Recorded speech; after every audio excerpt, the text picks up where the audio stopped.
Right, it's showtime. We're joined. Welcome to the garden, the activist garden. We've got a couple of wallflowers and a mayflower. So, I'm Galileo. Of course, Conor, Rafferty. We got Guthanna, Cal, and Mayflower. So, how are we all doing, guys and girls? How's our lockdown? How's your lockdown? We were just talking earlier. Galileo was locked up for 10 years. We're experiencing a bit of a lock up ourselves. I'm almost in a tower, like I'm stuck up here in my little tower. Rapunzel. Looking out of the stars. How are you guys getting on? How's it going for you? It's a bit of a drag at times, but you just have to get on with it. Keep your mind over matter, and get your exercise in, and learn a new language. I say, why not? Or an old one. A very old one. What about the oldest language in Europe? Absolutely. 4,000 years old. Angeligh. Is it Angeligh or Angeligh? Oh, there's Oshin. Fulcher Road. How you doing? Very good. We're live. Carmela. Are you live? We're on TV. We're all good. We're live, yeah. We might get one or two. How you doing, people? We're good, yeah. Are we good? Okay, I'll go next. I'll go next. For me, it's like life before the election. Yeah. Right? I've gone back to my old ways, and I'm kind of like happy there. Right? It's back to just sitting around reading books and making lunches. So it's pretty good for me. It's much less hectic than it used to be. So I'm happy enough. Okay, go on, somebody else. Don't mind me. I'm just going to drift in and out. I'm a nerd. I'm going to be talking to the live stream a bit. Sorry, the chat. So just work it out among yourselves. Oh, nice. He puts us on and then leaves us. Yeah. So, Ashin, who are you? Yeah. Well, I'm 25 from Dublin. I've been involved in politics here and there. Just kind of on a nationalist scene. Try to give a hand to people's campaigns that was going on during the general election. That's pretty much it. I don't think I've met any of you guys. I know Conor. I met Conor. Yeah, we met upstairs in the Silver Penny after one of the one just before Christmas. Wasn't it? Yeah, I think it was. Yeah. So I don't think I've met the other two gentlemen. I'm an IFP candidate. I'm out in Mayo. I was the IFP candidate out here. Okay, very good. I was IFP candidate in Louth as well. So I'm Cal. So nice to see you. Oshin, is it? Nice to meet you, Cal. Oshin, yeah. Good man. And just out of curiosity, what was the kind of reception that you got out there with yourselves? I thought it was reasonable. I was reasonably pleased with it. Very encouraging for a first time out. I got over 1,100 on transfer, considering transfer. So I thought for like less than 3 weeks, 2 weeks campaign was excellent. Yeah, that's good. Yeah. I think the key metric. The key metric there is that you handed out 5,000 leaflets and you got 1,100 votes. 5,000 leaflets and about 5,000 conversations. So it's if you look at it from the hit rate of conversations had to votes received, the people were very receptive, and the biggest limiting factor was just not enough time and not enough of our team to get around all that. We didn't even have time to do door to door, did we? We just did street corner, planted ourselves in the center of the 2 big towns and talked to everybody who was going past. Yeah, it was kind of sprung upon us, the election. Yeah. So go on ahead, Cal. Sorry for interrupting. What was really? I think our expectation levels just was to get out. As I said the other night, to do the job, to fight and to lose is to win, but to not fight is to lose. So we took part, and that was the success of it. Just getting the nationalist message out there. Mm-hmm. I see Paul O'Neill's got a comment there. Too many channels are talking great fight, but nothing happening. We need to start taking our country back. We're running out of time. Exactly. So this channel is for the activists, the brave men and women who have actually broken sweat, got off the sofa, and left the house on nationalist business, whether it was to go to a free speech protest, or canvas or any other activity for nationalism outside of the house, away from the keyboard. Okay, so a lot of us have dealt with the public, and the future for our movement is dealing with the public, because as all of us here know, the community, the nationalist community, the people who voted nationalist is 20,000. Let's say 20,000 people, give or take, right? At the last election, 20,000 people. 20,000 people isn't enough to get to vote in a TD, because that's 20,000 people spread all over Ireland. It's an average of 500 people per Dáil cantor, which isn't going to get you, a TD elected.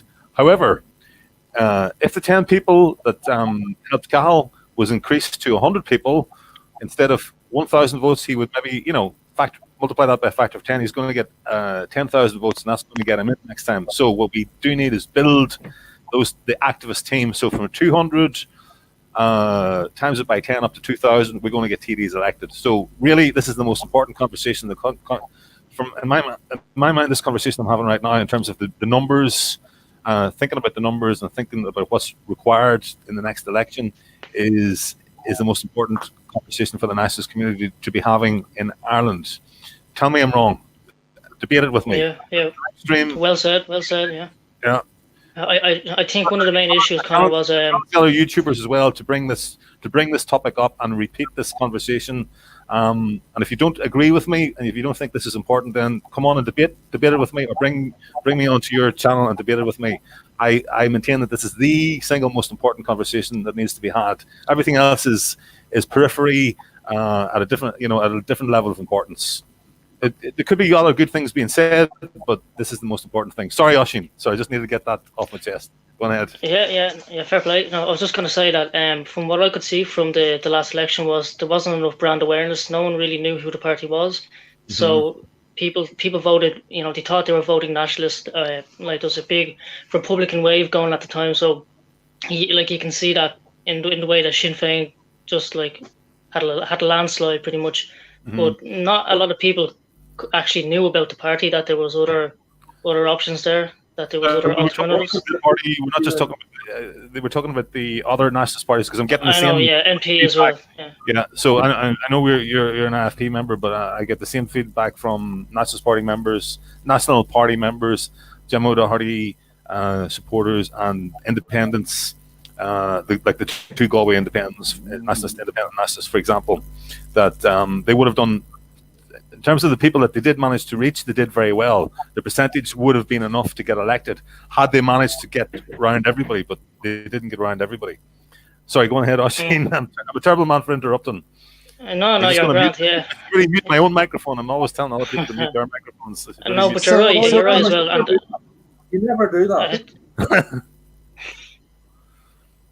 And there was a good bit of censorship as well during the election as well. Yeah, I mean, look, somebody said up here that Marcus, a good friend Marcus up in Belfast, said insufficient coverage from our paid national broadcaster, paid off, exactly. Well, we just have to take that for granted, that we're not going to, we should proceed on the basis we're not going to get any coverage. How was it to say, ignore, and then when we start becoming a threat, then they'll just ridicule. There's a cycle. Does anybody know this? It's not that important. Doha, you might know the media cycle for a new nationalist party coming in. No worries. No, I'll look it up for next time. There hasn't been one for a while, has there? Not in this country, anyway. Well, here's the thing. This process just all across Europe. In short, for Paul, the question with Paul about we need to be doing more. It's first of all, you're preaching to the converted here. I mean, all of us, at least three of us, have run for office here. Conor, myself, and Kyle have all run for office. So we are the people that are trying to get out there and get people on. Also, before this whole virus thing started, all of us had plans and been involved getting out on the streets, but we just can't do it now. So when this ends, you'll see a lot more activity from the party. We are stuck doing things online for the moment, and things like this are a great help. I mean, I don't know where Paul is on this, but there are plenty of people to join up with if he's interested. In in Louth, we were active right up to the very end of before the lockdown started. We were actually offering help to people, doing deliveries, and we were doing surveys, and we were talking to fishermen, and it's been stymied. Since that, I've been writing letters to the papers and doing live streams and interviews and stuff. So we kind of have to do this, really, and just build a network, really. There's no point complaining about it. We just have to work with what we can do. This is what we're limited to. So, very good. Yeah, exactly.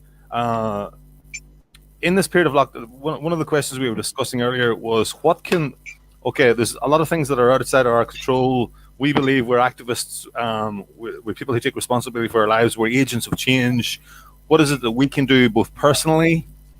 What can we use this time for? A lot of us have time off, or maybe not as busy as we would have been before. So, of course, we're limited in what we can in terms of leaving the house as much. But what can we do to improve A, ourselves, and B, the movement, as long as this lockdown continues? So, anybody would like to take that one and run with it? Take the talking stick. Well, it is a difficult one when there's laws against assembly, so you can't even go out, you can't have meetings, you can't canvass. I suppose what we're doing here today, just meeting online and reaching other people, that's probably one of the best ways to kind of get the message out. Other than that, we can plan, have things prepared for hopefully when it does lift, if it does lift, and it just kind of have it ready to go when the time comes. But with the current situation, like we don't really know when it's going to end or when it's not going to end, so it's difficult to say on that one. What constituency were you, Archie? Dublin Bay North. Was that Ben Gilroy's? Ben Gilroy, yeah, he was in my area. Yeah, so he got a good bit of support from us, like. Yeah, and he had his own people come in as well, because he wasn't in the party before that. Herman just kind of asked him if he wanted to run at kind of last minute notice, I think he's gone offside a wee bit as well since that. Sorry? I think he's maybe not in the party now either. I think he only ran for the election. I think he wasn't actually in the party, but if he got in, it would have been great, obviously, but. It was good to have some representation there anyway, because there was a bit of a void in the north anyway. Well, in Dublin in general, really. We had Ben in the south, and that's about it. Yeah. And Con as well in Dunleary. Dublin Bay North, has that taken like Howth and places like that? Yeah, Howth, Clontarf, yeah, Sutton, Donecarney, Donamead. It's a good area. It's a big area. It's one of the biggest areas. Yeah, one of the biggest constituencies. Yeah. And Fisborough, no. I think that's North Dublin. Dublin West. I think it is. I'm not 100% sure, but it's a good area anyway. Whitehall, no, Whitehall's not in Dublin Bay North. No. Right. It's good to see something. But they got around. Yeah.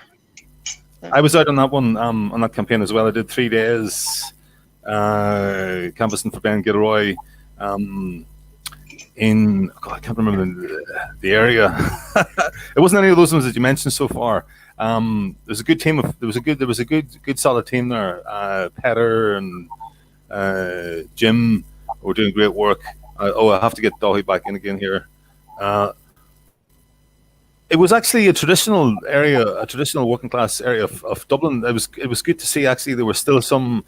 We were going around houses. Now, obviously not on the main streets, but in behind the big estates and massive big green spaces, with rows of houses, semis and mini semis and terraced houses.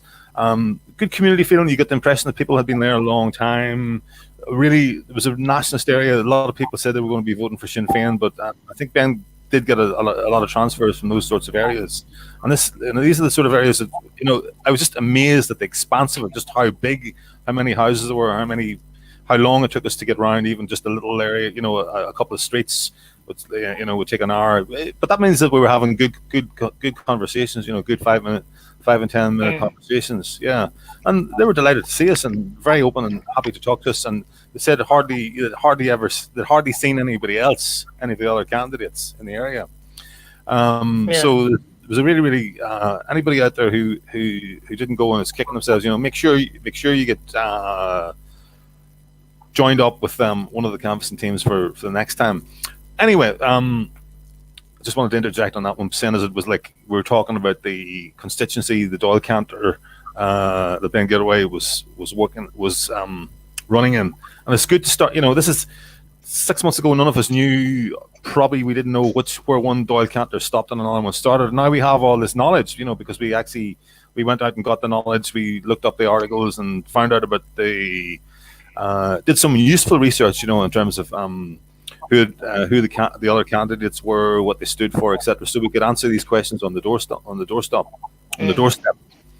Yeah. So back to the question. What can we be doing in this lockdown time? So, Cathal or Dahi, do you want to come in, or is Mayflower still with us? Yeah.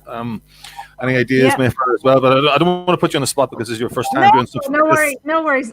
Just to say, the quote you were saying is: first they ignore you, then they laugh at you, then they fight you, then you win. That's the one. Yeah. First they ignore you, then they laugh at you, then they fight you, then you win. I don't know. Are we being ignored or laughed at? I'm not sure. Somewhere in between. Yeah. So I mean, I suppose it would be a good opportunity if we could get together to kind of decide the plan of action for the next 6 months or year, like pick things like health or housing or banking or something. Excellent. Just to interject 1 wee second, Paul O'Neill mentioned that he had been out postering with D Wall, so that gets you the magic activist armband. So you're one of us, Paul. Welcome. Give him a round of applause. Yes, he can join the conversation. Yeah, we should celebrate. He can ring in. These people. Yeah, these are the people like Paul, like ourselves, like yourselves here in this stream, and the 200 or 300 other people who are like carrying the charge. The stormtroopers. So we should, really top respect to people like yourself, Paul. And please send me an email. I've given you my email address there, and maybe we can, at some stage in the future, we could look at getting you on to have a wee chat with us as well. You can do like Mayflower and just go without the camera. But in any case, thank you very much. We need more people like Paul O'Neill. Okay, sorry. Go ahead, guys. That's interesting that Mayflower said that about, what was it, ignore. First two were ignore, laugh at you. First they ignore you, then they laugh at you, then they fight you, then you win. You remember it was the comment about the national broadcaster, and that we are being either ignored. And I think Conor or somebody said, then you're going to be ridiculed, once you get popular. And I think that's why a lot of people in Ireland are quite reluctant to step forward, because they know that they could be targeted in their jobs or with their family or whatever, I was thinking that we got kind of, because we were relatively unknown, we got a bit of a free run, possibly, and there wasn't all that much negativity towards us. But I think maybe the next time it's possible that it might get a bit bumpier once we start to be looked on as maybe a bit more of a threat if we start gaining traction. So and that's exactly. I think the media would be targeting then each individual person to find anything in their background and to reputationally damage them or, give them hassle. Yeah. I was even thinking other parties might do that as well, would they? Certain parties. No names mentioned. There's people out there that for sure they will, yeah. But I think we were all supporting each other on the patriot nationalist side. I think, on our side there was a lot of goodwill, I think. But it's more the established parties, Yeah. But it might get a little bit bumpier the next time now that we're sort of on the map a wee bit, yeah. Yeah, and I think that's why what you're doing here is really important, because in every constituency we need to get a few hundred people so they can get the confidence to actually go out and get used to canvassing and talking to people, and outside of the comfort zone. Yeah. I think the foundations was laid there at the last election. So going forward, as you say, Conor, that we have all the knowledge there. So in the next election, between now and then, I think one thing that's important is to obviously keep canvassing, even when there's no election coming up. And as well, one thing that I suggested was to have local meetings in community halls and stuff like that, or even have stalls around the place handing out leaflets and stuff like that, just to raise awareness about who we are, what we're doing, and the message that we have. Do you know what I mean? Mhm. I think that's essential. And Carl, you've already been on that tip, haven't you? You and the Drogheda Patriots, the AFP Common, have been out doing a little bit of post-election canvassing. Did you get as far as having a stall? Yeah, well, we didn't quite have a stall. We had intended to, but we had been out and done a number of little canvassing trips. We're out to see fishermen, and we were around Drogheda, urban and rural, and we have engaged in sort of post-election opinion in the constituency, trying to capture those that hadn't heard of us, which is more important than those that had. So the feedback was about the same as the election. About 1 in 10, I would gauge, probably would be very receptive to our message. Mm-hmm. So it's going by those numbers, just widen it out. I think there's potential there. I'd just like to ask maybe Mayflower, what would be? Some of us have been discussing that there may be a sooner rather than a later election, given this corona thing. What would be the opinion on that? That might change the dynamic. Yeah, exactly. Now, I don't listen to the national broadcasters anymore, so I mightn't be the best person. I actually feel sick when they're on. But I think, I don't know. My guess would be that the two major parties beginning with F will be trying to come together and keep the so-called show on the road for the next year or two. I don't know. But I mean, they shouldn't have been bringing in those laws about curtailing our rights because they're not really in power. They don't have any mandate. Yeah. I made the point in a letter that I got published in the Belfast Telegraph and Irish News about the contrasting the shutdown measures against the people of the country with the free and easy travel coming in and the no restrictions on fishermen coming in as well. Mm-hmm. Absolutely. It makes no sense. And it actually makes no sense that people can't get in their car with their families and go for a walk in the countryside or whatever. It doesn't make any sense. Yeah, it's ridiculous. And that also means there's a more sinister aspect, even globally, like it's much more sinister than is required, I would say. Does anybody know what's going on with the protest, the fishermen's protest down in Castletown or Castletown Bear or whatever it was called? That place down in Cork and Kerry, those two places down in Cork and Kerry. Has that finished up? It probably has. I haven't seen anything for a couple of weeks. But yeah, that was the fishermen were blockading the port. The Spanish ships and French ships, yeah. Because they were concerned about the COVID-19. That there weren't any checks being done or on the crews coming aboard, and very rightly so. I think we're going to see this whole situation. That was the first evidence of some, insolence, for want of a better word, and good insolence as well from the general public or from interested groups outside the nationalist protest group. So. Good to see that. And maybe can I just ask Dahi or Cahill or Galileo or anyone, what do you think about the election? Because I don't know. What does anyone think? Is there going to be an election? I don't know. Personally, I think it might make it a wee bit more likely because it changes the dynamic slightly in that Varadkar and Fine Gael are sort of showing leadership, if you want to call it that, by, so they're in a position where they don't have a majority, so they might just decide to go again to try and up and say, look at our performance here.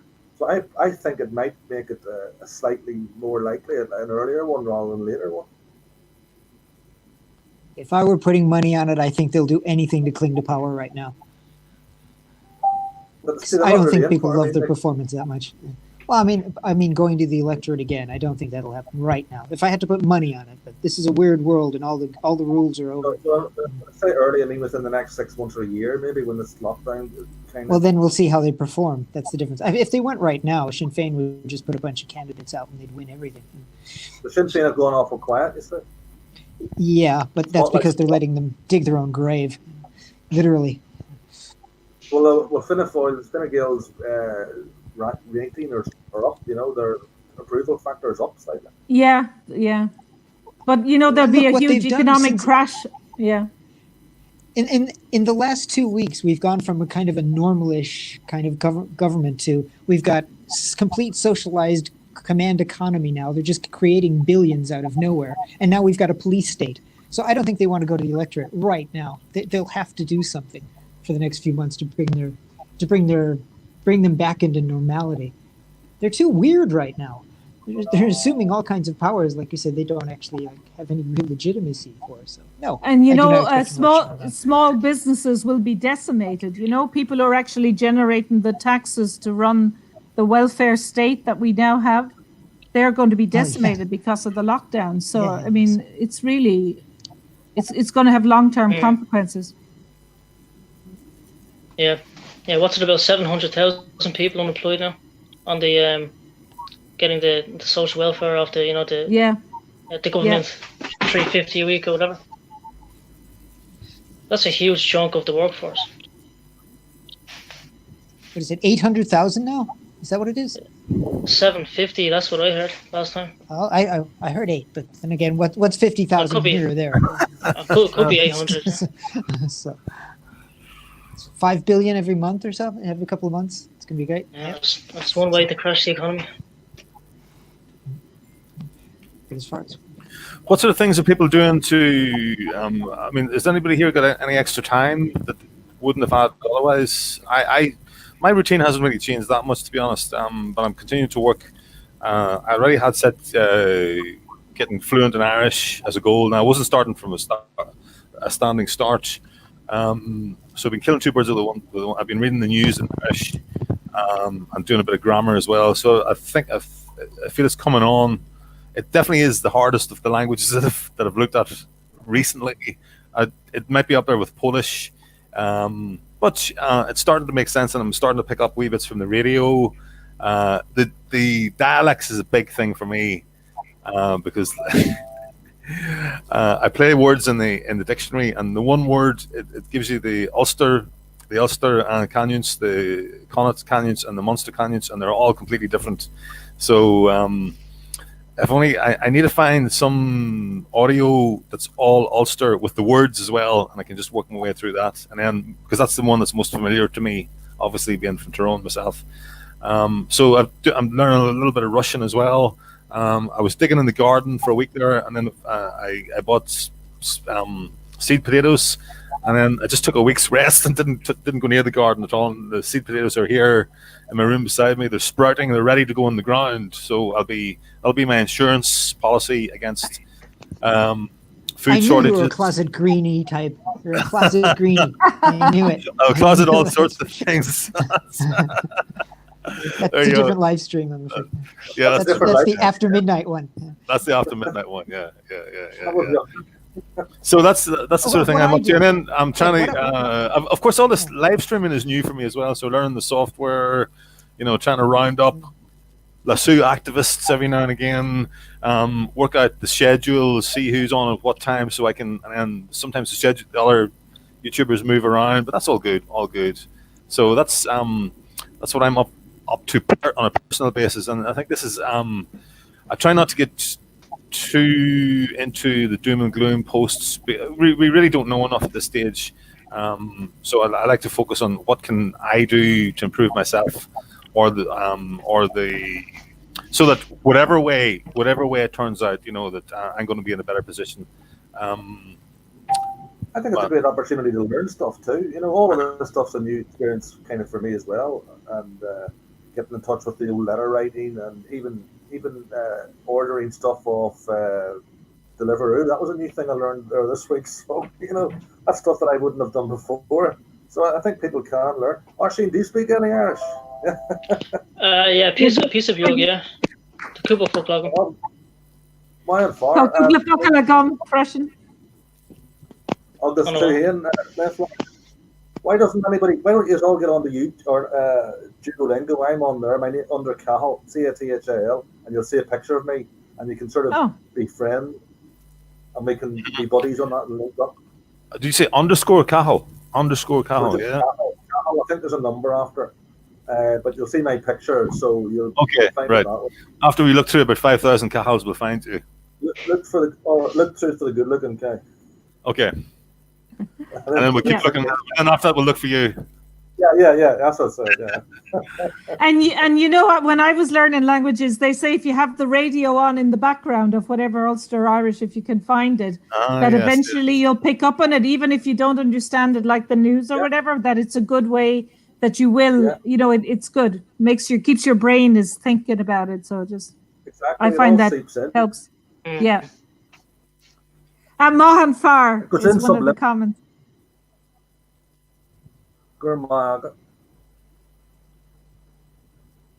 Yeah, so what about Guy and Oisín? Yeah. Sorry? Just Oisín, how are you keeping? How are you coping?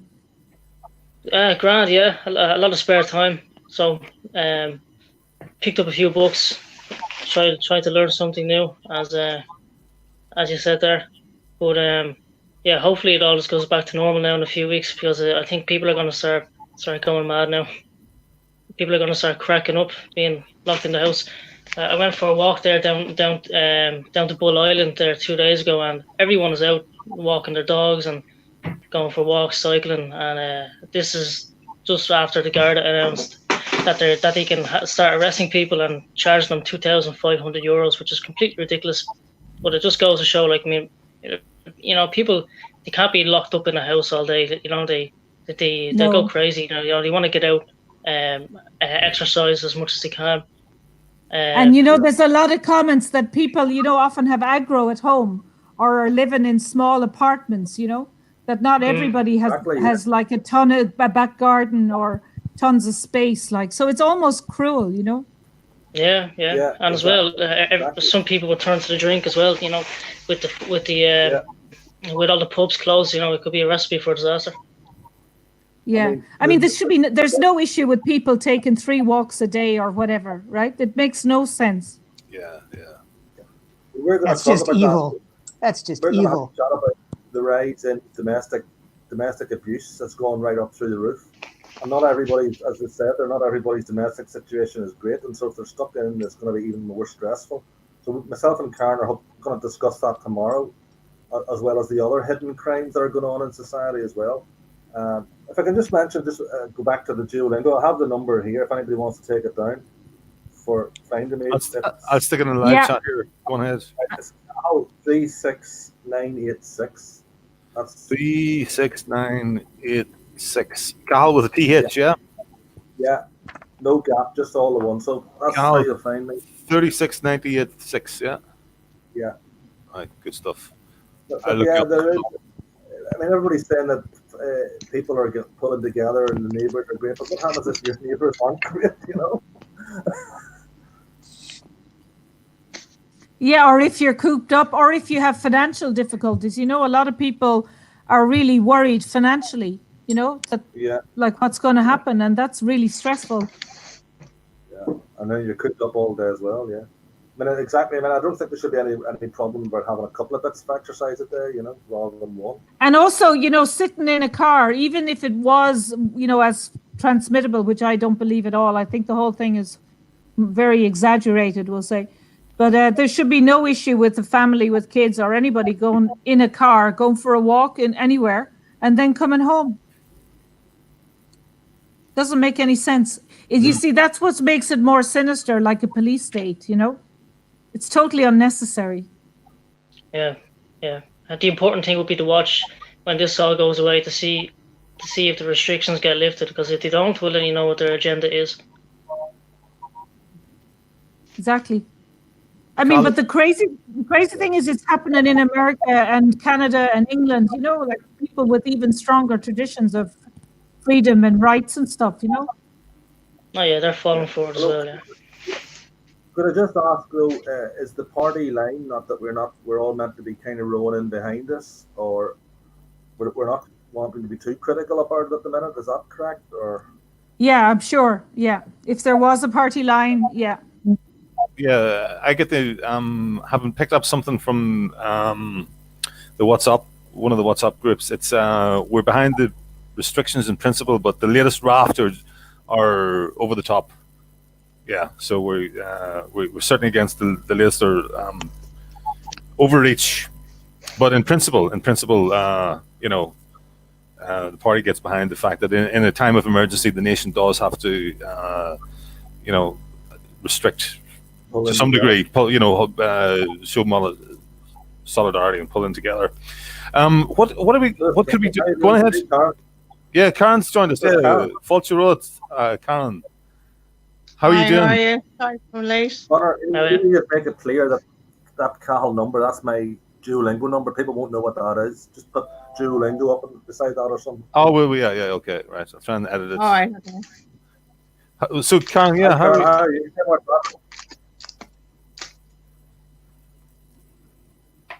How are you, Karen? Oh, hi, how are you? I didn't know you were talking to me. How are things? You well? What are we talking about here? Sorry. Just talking about the lockdown measures and things like that. Sorry? Carl, can you come closer to the mic? Carl, come closer to the mic. What we're doing under the lockdown and something, etc. All how we're getting on and what we're doing to keep ourselves motivated and activated. Oh, okay. Great. Okay, that's great. Any opinions? Well, I mean, apart from what we do, I mean, you know, I think we need to do. I mean, keep doing what we're doing regarding these conversations. But we need more cross-party, non-party, as well, because sometimes it can be flooded with one party, like, you know, or it could be Irish Freedom Party or whatever, and sometimes people might feel intimidated by it. I've noticed already that people have dropped away, and I've noticed it this week, and last week. So I think, how do we encourage people to come back and into the fold that are not in a party? And I think, how do we do that? For these chats? No, sorry? For these chats, for these panels. Yeah, exactly. I find that some people might think, they might feel it's all about parties. It's not, because as you know, you try to encourage people to come into the fold, and they're not in a particular party. We need to get a cross-party thing going, whether it's National Party, us, you know, people who are not in a party, who might support other groups, nationalist patriots. Mm. And sometimes it's very difficult to hold on to them. And I've seen it this week already. And it's a pity, because it was good going, and next minute it's kind of finished already in 2 or 3 weeks. Regarding our, you know, by the way, if you're listening, any of the previous contributors from other parties, you are absolutely welcome to keep participating. Yeah, absolutely. So our qualification as activist, no matter what nationalist party you belong to, if you've left the house or broken sweat on for the sake of Ireland, on nationalist business, we'd love to hear from you. We'd love you to come on board and get the round of applause and be celebrated and let us hear your point, because you guys are you guys are the vanguard. It's on your shoulders, basically. It's on our shoulders. We're the ones who are doing the heavy lifting, going around talking to people, spreading the word on the street. Can somebody mute their microphone? Whoever has that phone beeping away in the background. So yeah, you're more than welcome to come back. Yeah, Vince saying we should link up with National Party, Renew people.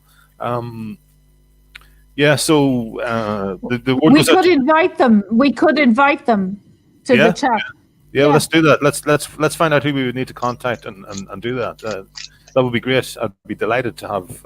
We haven't had anybody from Renew on at all. Is this a weekly? Is it a weekly chat, Conor? The plan is to make it weekly. Yeah, this it was going to be on a Thursday anyway. We can move the time around to fit in with other broadcasts. Yeah. but I think if we just stick with a Thursday and have that, the voice of the activist, Guthanna Gníomhaígh. Cathal, give us slowly, please, give me the proper pronunciation in the Ulster dialect of Guthanna Gníomhaígh. Is that right? Gníomhaígh? Gníomhaígh. The GN we pronounce like a GR. In the north we pronounce, in Donegal. Guthanna Gníomhaígh. Gníomhaígh. Okay. Okay. I'll keep practicing that. Yeah, GN is pronounced GR, but it can be also GN as well. It's either depending on the dialect. CN is crook. But yeah,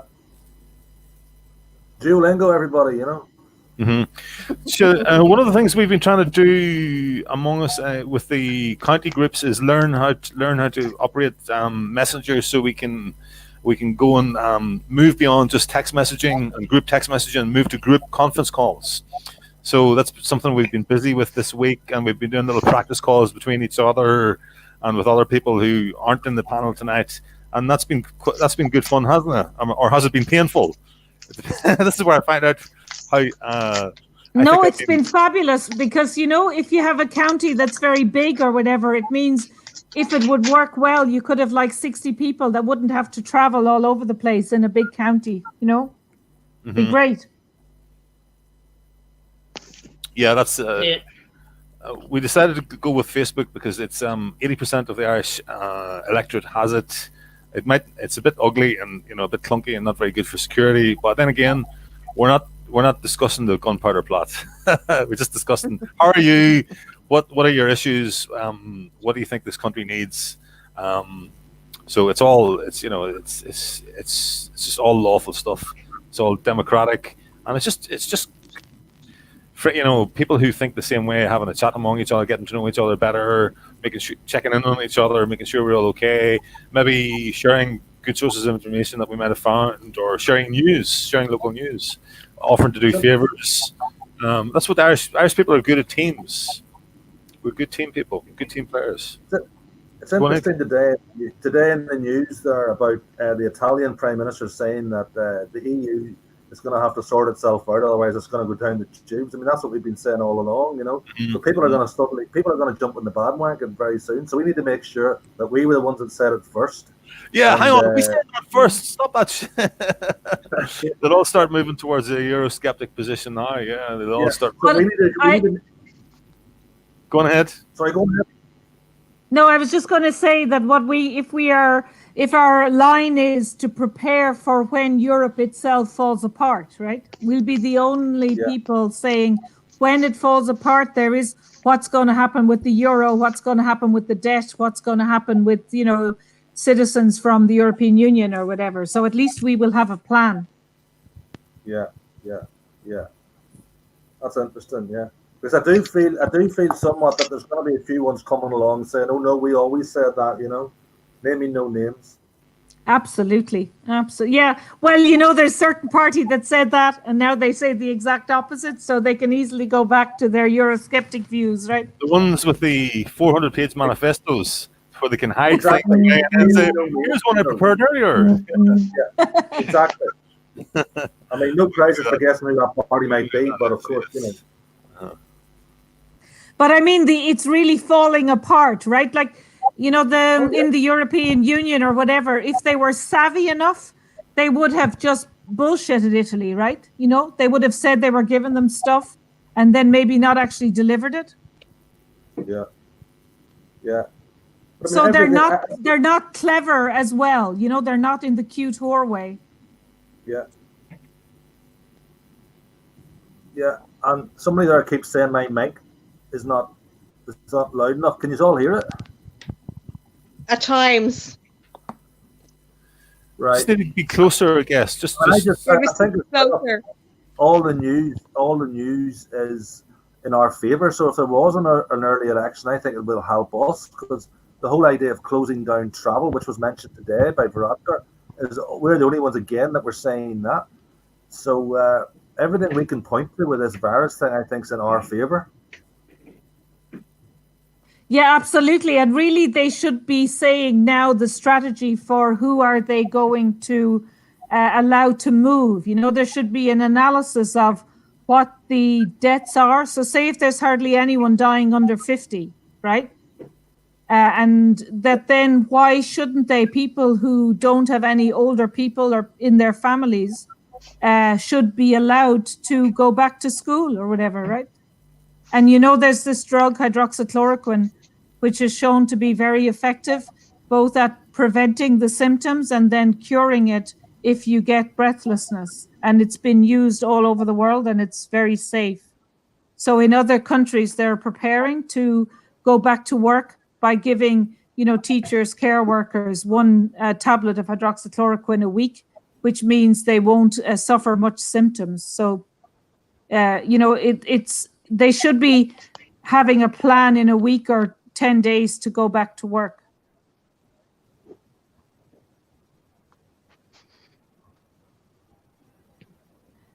So what I mean by that is there's kind of no leadership for controlling the situation, you know? They're just waiting to see what's going to happen in the rest of the world. Yeah, yeah. Followers as usual. Yeah. But I mean, it's going to decimate, you know? So, you know, farmers and like people who have lost their jobs and, you know, like taxi drivers and carpenters and, you know, plumbers, all these guys, people who have like debts and things, but haven't been an income coming in and aren't on social welfare. I know they're getting a small amount of money, but it's going to have a huge negative impact, you know? So they're not really taking those people, because the people who make these decisions are all on civil service jobs and have pensions. So they're getting paid full. So they don't really have the impact of what's going to happen afterwards, you know? Anyway, that's my rant. Sorry. Yeah, very true. Seeing if there's any questions from the live chat. Go ahead, Even though guys. they're getting to get money, that it's not going to help them in the long term. That's that what you're saying? Yeah.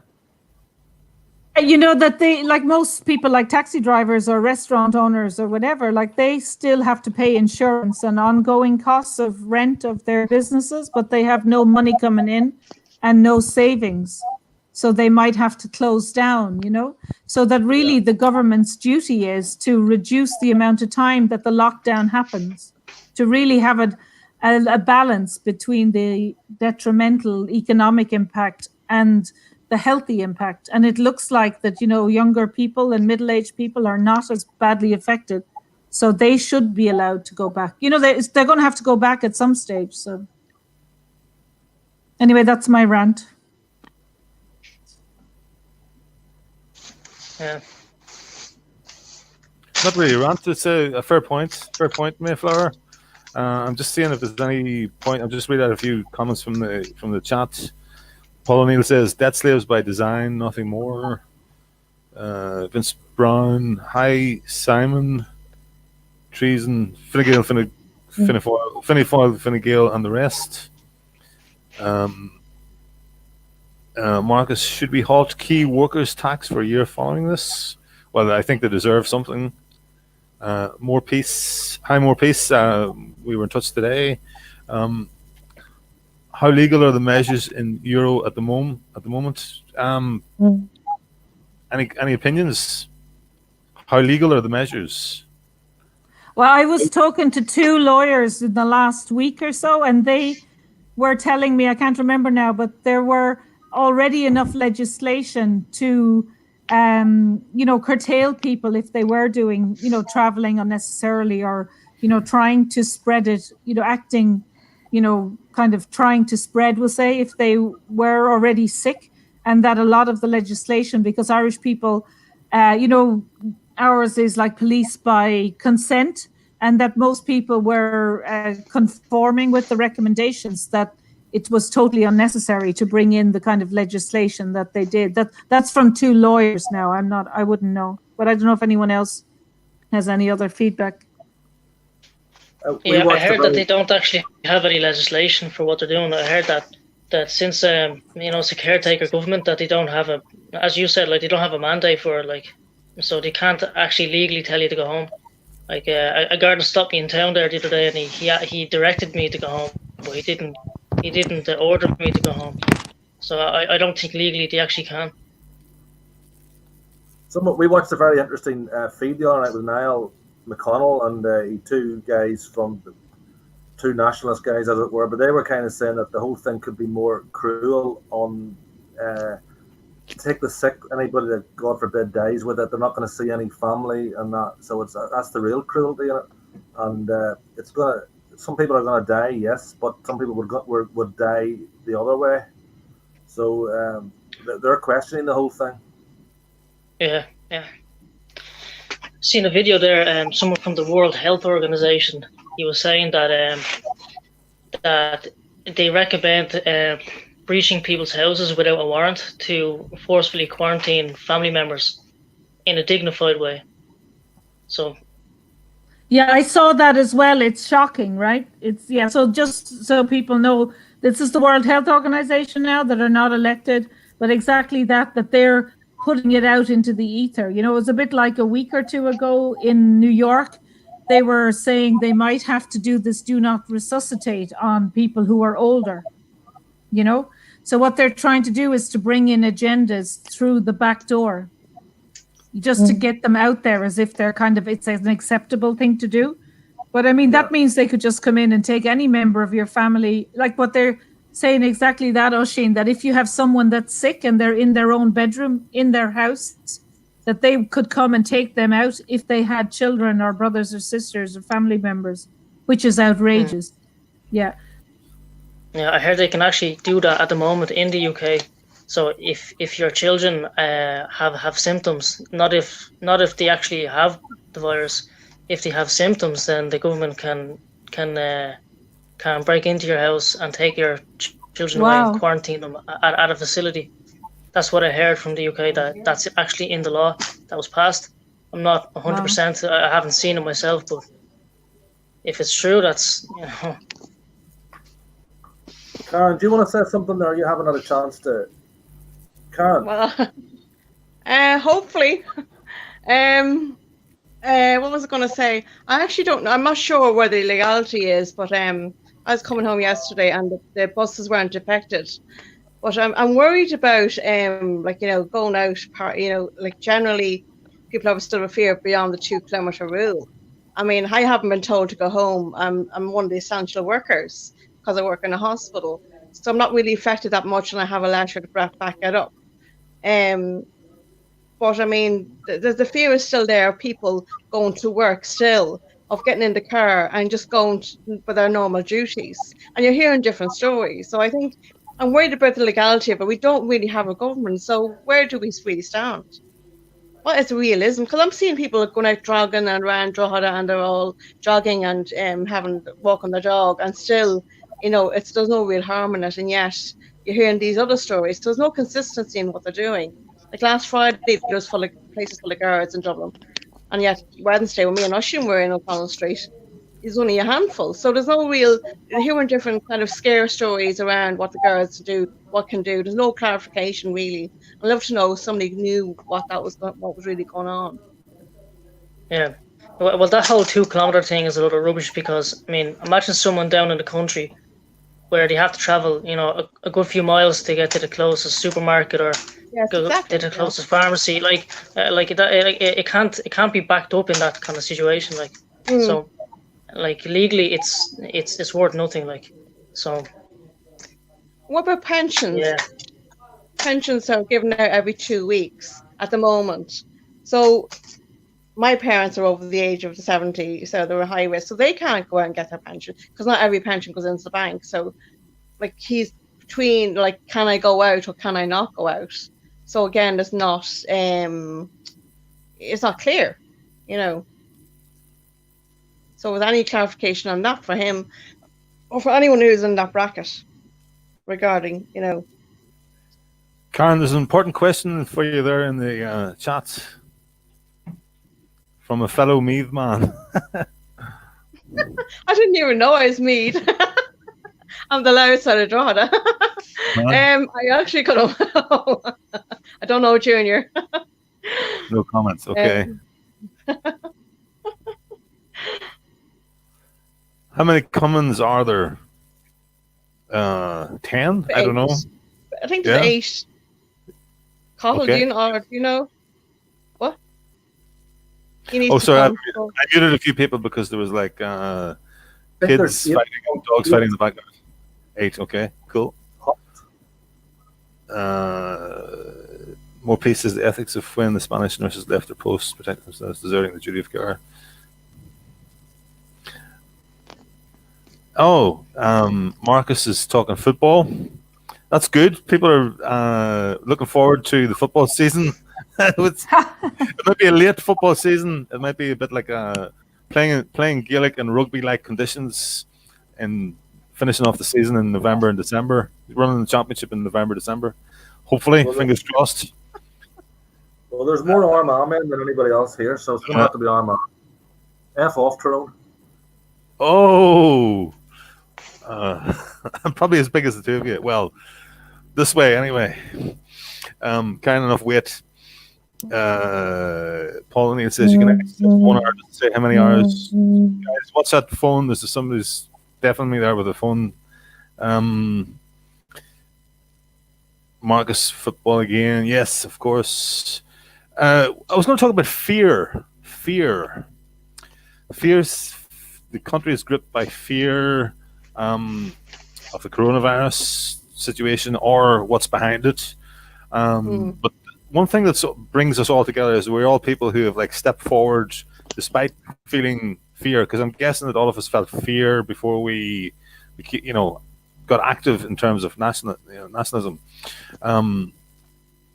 What was that like? What was that like for people? How much fear did you have to go through? What was the scariest day or the scariest half hour that you felt on nationalist duty? Anybody? I'll open it up to anybody. Oh, you mean in this situation or other situations? Oh, it could be coming on to do a live stream. It could be the first door that you knocked on your own. The first time somebody gave you a bunch of leaflets and left you standing in the middle of Dundalk or Drogheda, or walking on your own up to what do you call it? Past Buswells to go to one of the protests. Rally. Yeah, yeah. Or are we all superhuman and we don't feel any fear whatsoever? Maybe we are. I certainly feel fear. That was a bit hairy at the time at Buswells when they were throwing stuff. Yes, that was a little bit hairy. Yeah. You know, there's always in the back of your mind that there might be a wee bit of an incident, but you know. I remember going to. Oh, sorry. Go ahead. No, I remember going to a meeting there in January, and one of Gemma's meetings, but it was the Antifa crowd were there. Now it's one of those things that you think, oh no, I don't want to go through that space, but I went through it anyway. Sometimes you have to push through it. It's a wall there that you have to push through it regardless, feel it. But then just go through it. Even if it's a rally where it's first time going on a live stream like this, or I mean, me and Cathal have often done live streams together, or you have to kind of say, well, prepare yourself for that live stream, prepare yourself for that kind of recording, and say do it anyway, because you'd always kind of keep being afraid and then not do anything at all. But that was one of the things I had recently fear about, because it was a violent, and I think what made me angry was I was stopped as an individual going to a meeting that public meetings are happening all the time. I've went to plenty of them over the years, and I've never seen where people were stopped getting into a building to go to a public meeting, regardless of what it was about. And I suppose it went from fear to anger that nobody could get in, and people were battling to let people in, and saving them from getting assaulted. So. There's another instance where I was afraid. I had done a rally there about 5 years ago, where I got knocked to the ground during a very serious, fractious rally outside the Dole. And I have to say now, I was scared. It's the only time I actually felt scared. But again, you keep going back. And the more you go back, the less afraid it is. Even though it might seem like what happened, say, in February with the speech rally, the last one, that was quite serious. The one before Christmas was very serious. Yeah. But if you don't keep going back, and hopefully there'll be more speech rallies, or free speech rallies. We don't keep on going back. They win and we lose. It's as simple as that. And the less they see of people going back to these rallies outside the Dole and anything else that's going on, I think we lose big time. I'm just wondering how do we turn that fear into action. I often find with being stuck in the house, with like number of us are actually not working at the moment. Like, how do you change that kind of fear into kind of like doing something, like, you know, working in the background that actually takes your mind away from the fear if you're working, preparing for like when we're, you know, when restrictions are lifted, if you have something to do, like a project, that makes a difference.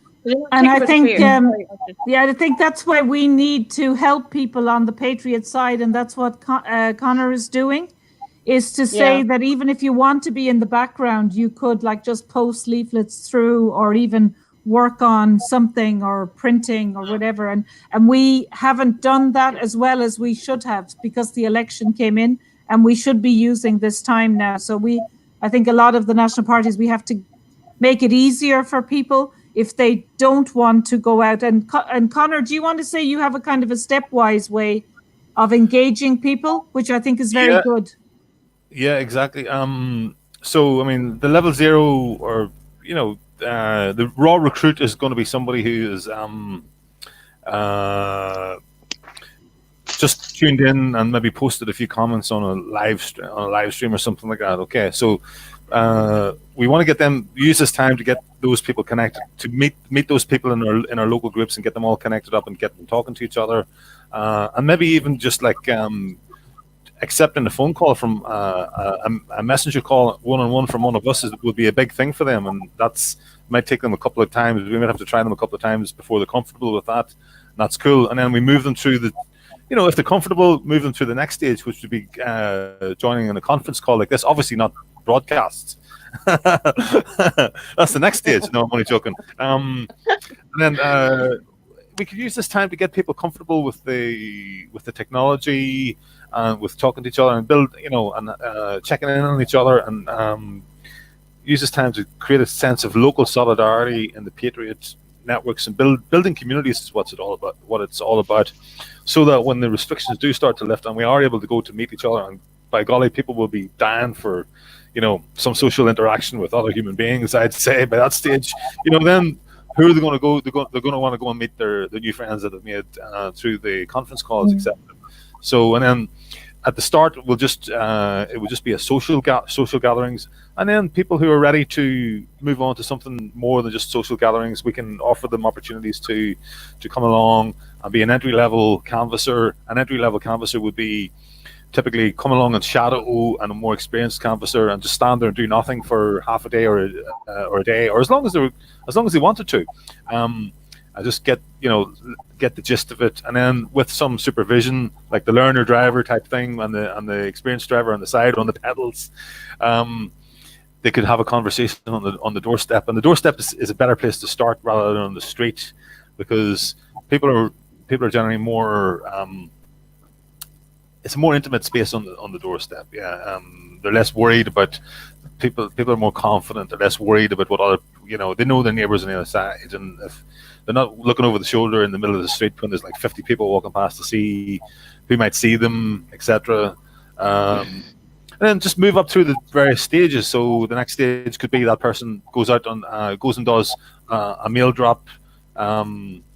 Dropping leaflets off on their own, just dropping the leaflets off, not having conversations, then going out again, having conversations, but taking one going down one side of the street, the other going down the other side of the street, and the more experienced canvasser looking, you know, checking out, making sure they're okay if they get into any sticky spots. Never happens anyway, but just they're there as a safety feature or for the reassurance in the background, and moving through the stages at the pace at which the Patriot is comfortable at, and you know, you wouldn't be pushed into anything, and sort of like developing a series of like a career progression for activists. And then after you've done all those things, who knows, maybe you'll feel confident enough that you want to stand for local election the next time the local elections come around, and then once you've done that, you could be going for a Dáil Cantor position. Yeah. So there's Carja, I'm going to have to carry my gull, and I have a couple of other things to do, so I'll keep in touch. They may changle that live. Mayflower, I'll email you through that stuff Hopefully you Perfect. get that. Okay. Brilliant. Yeah, great. Slán agah. Slán gur maith agat. Íhuamá. Take it easy. Tá. So yeah, Yeah, does what that you're answer saying the there, question? Connor, is a good idea. Yeah, to kind of build people up and give them that. Could you see yourself coming in at one of those levels, Oisín, and the fact that there wouldn't be any pressure put on you, and you'd always have whatever stage you were at, you would have like the support required to get you from where you are to where you'd want to be. So Yeah, I mean, like if you asked me a year ago or 2 years ago if I would be on a live stream with a lot of good people doing this kind of stuff, I would have said no way. But it's kind of a gradual thing. It's like you can't just jump into it. Some people are great. Some people are ready for it. They love the limelight. But people like myself, I will be more like more camera shy, more hesitant to be kind of to get out and to put myself out there. But it definitely is good when you have those kind of networks there that with people that can help you, kind of build you up and give you tips and stuff like that, like what you were talking about. Mm-hmm. We have to take care of each other. Yeah, we have to look at, we have to think medium to long term and nurture our new people that come through, and hopefully we get some more experienced canvassers that I could learn from as well. We're all picking it up as we go along, and really it's just talking. It's consulting people. Really, it's just asking people. You learn so much about what the public, what interests the public and what doesn't interest the public. And I really think that anybody who's serious about Irish nationalism needs to spend some time, even if you don't see yourself as a public facing person. If all you're going to do is write strategies, you still need to spend at least a week on an election campaign talking to the people, because that will just change. You'll learn so much. You'll see so much that you would never see if you're like far removed from the public. And I'm not talking about talking to family and friends. Yeah. I'm talking about most people are very nice. 100%. Most Irish people are very nice anyway. Even if they say I would never vote for you or I would vote one of the other parties, they're usually very polite and nice, and it isn't as scary as you think. I think going to the free speech rallies and things has been scary, but then you realize that they're only bullies in a way, because usually they're masked, and if they come up to you, they're a tiny minority. Yeah. But they're actually not as confident as you might think. While they might be totally masked, so you don't know who they are, and intimidating, that they're actually not really that confident behind it all. So even if you're just polite, unless they're going to stab you, which they're not, they really don't have much to say for themselves. Yeah, I didn't have the opportunity to go canvassing during the general election, but I was out on the streets doing posters and everything for the referendum that we had there 2 years ago. I done everything for that. I was canvassing, leafleting, postering, and everything. Now I have to say we got a really, really good response at the doors. Even the people who are pro-abortion would have been even courteous. Like they would have said, "I'm pro-choice, whatever. Thanks very much, but I know which way I'm voting." But we had very little people that were like we did have some violent people now screaming at us. So I actually had someone threaten me with a knife as well. At one of the doors. But, really? Yeah. So those people are out there, but the majority of people, like they were nice. They were nice at the doors. So I think Irish people are kind of like that. They're not like they're not like what you see at the freedom of speech protests. They're a tiny minority. Most people are. You could have a good chat with them, and kind of you can find the middle ground with them. And just Jay Cahill says, exactly, we do it because we care for our country and children. They do it because they get paid. Yeah, 100%. A lot of people who are aggressive are only being paid for the day. They don't really know what the hell is going on. Yeah.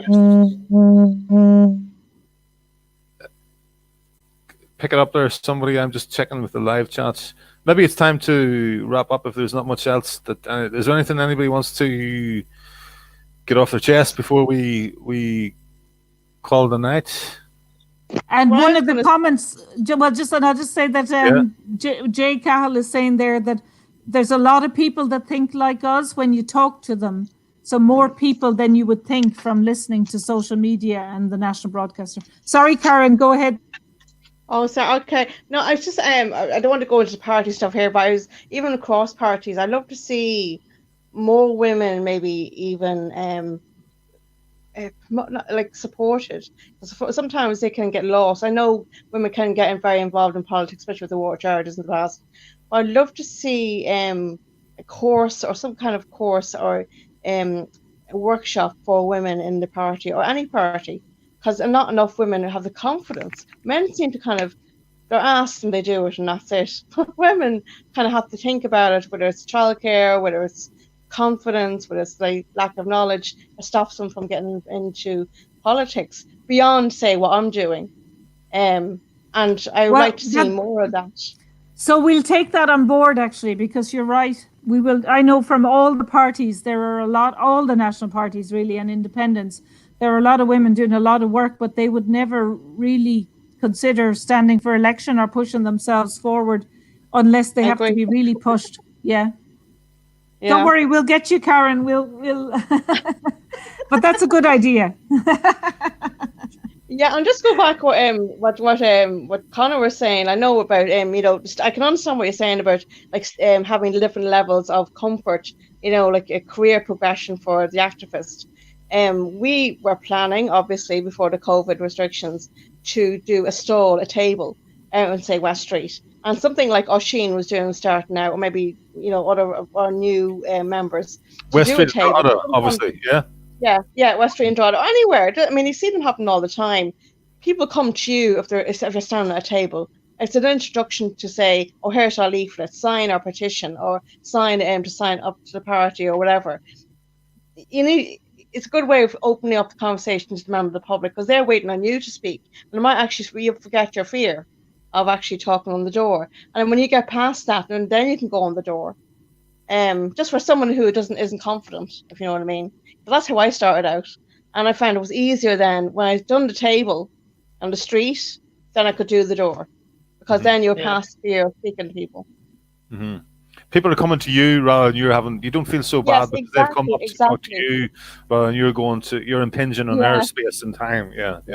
Exactly, yeah. As soon they're waiting on you to speak. They're not going to care that you're scared. They don't even know us. And all you have to do is put a pen. Yeah. And another thing is if you canvass in an area that you're not known in, a totally different county. The hardest thing for me, we were talking there about the scariest moment, was actually going down the street from my mum's house where I grew up, and I had been living there for 20 years, and I knew people in there, but I couldn't remember their names, and I was mortified if I met somebody that didn't, who some kid that I used to play with, or their mother, and couldn't remember, what would happen if I wouldn't remember their name, or maybe somebody I wouldn't have seen them for 20 or 30, 25 years, and then I wouldn't recognize them, and they'd recognize me and be all friendly, and I wouldn't know their name, and things had changed so much as well. I was absolutely terrified. That was like, the hardest. But the thing is, like your own home area. Yeah, you could actually go to the other end of the county. It's far easier. Yeah, or go to the end of a completely different, constituency or whatever, so that then you just hear what people say, and then it doesn't matter because you don't know anybody and they don't know you, and you can just listen. So that's what I think. You get rid of the fear then, because then you realize most people are really friendly and are happy to talk, and it's not as intimidating. So I think it's a good idea, Conor, what you're doing, just to bring people in gradually. Mm-hmm. And people say start with your friends and family. I say don't start with your friends and family. They're the hardest. They know, they've sneaked, they've been stalking you on your Facebook to see what you're up to, and they're the ones that aren't already supporting you, they're already decided for themselves. So just ignore them and go and get some strangers and get some experience at the other end of the county, other end of the town, where nobody knows you. Well, you can fuck up, you can mess up, and nobody cares. And then work your way back towards, circle around the county and circle your way back in towards your home place, like that. And I totally agree.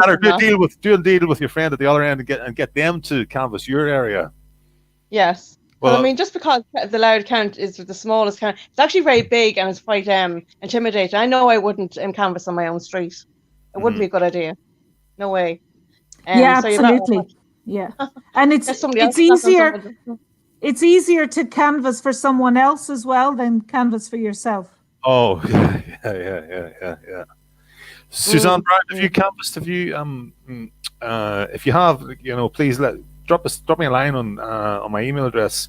It's on the about page of the channel, and let's get talking. And maybe at some stage in the future we'll get you on. You can go blank camera, or you can go like audio only if you're worried, and we won't put you under any pressure. You can just sit there and just chip in whenever you want, like what Mayflower was doing. And now she's like full of beans. There's no stopping her. She's ready to cross the Atlantic. Exactly. A real pilgrim. And can I just say, Jay Cahill there has said friends and family think I'm crazy, so I get that a lot. Yeah. We're all we've left them behind. We've left them way behind. They're going to be the last ones to work it out. God bless them. Yeah, I love them. I love you, but So let me just catch up here with Vince. Each province Patriot Radio. Yeah, well, somebody was talking about radio earlier on, so watch the space. Can't say more than that. Listen, guys, I think we we're good to hit the magic 75 minutes mark. Should we wrap it up? Or does anybody wants to give a parting shot? Okay, that's it. Okay, great. So Grammy and my nuggets. Thanks, guys. Thank you, everyone. I'm glad you all came on. Nice. It's nice when there's like a bunch, because like I'm busy. I was a bit slow. I was a bit like tired today and a bit at a low ebb because of various things, one thing and another thing. So it's good to have the energy of like plenty of people. We're getting to know each other. Please all come back next Thursday. We'll see. We don't know what time it's going to be at. Well, subscribe and then register for the notifications. That's the little blue bell, and then you'll get a notification the next time we're going to go live. And then like us, smash the like button. Yeah, you can't just say like. Please smash that like button. If you want to comment, even better. But look, thanks to our lovely live chat. Thanks for being here. Thanks for your participation. Right, you're all part of it too. So, EOI, over and out. Bye, Oisin, Okay, Karen. bye. Bye, Conor. Thank you. Bye.